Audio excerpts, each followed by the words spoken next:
Вітаначкі, сябры! Ці ведаеце вы, як марскія водарасці могуць змяніць жыццё ўсёй планеты? Марскія водарасці – гэта сапраўдныя героі акіяну. Яны выдзяляюць больш за палову кіслароду, які паступае ў паветра зямлі.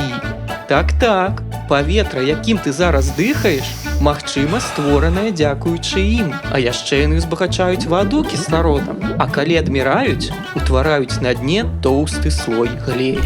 У падводных зарасніках водарасцей жывуць і хаваюцца ад ворагаў марскія жывёлы. А дробныя водарасці, што плаваюць каля паверхні вады, з'яўляюцца каштоўным кормам. А цяпер пытанне да вас.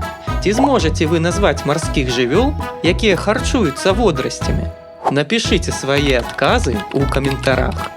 Хочаце даведацца яшчэ больш пра дзіўны свет прыроды? Не прапусціце наш наступны выпуск перадачы «Чароўнае возера».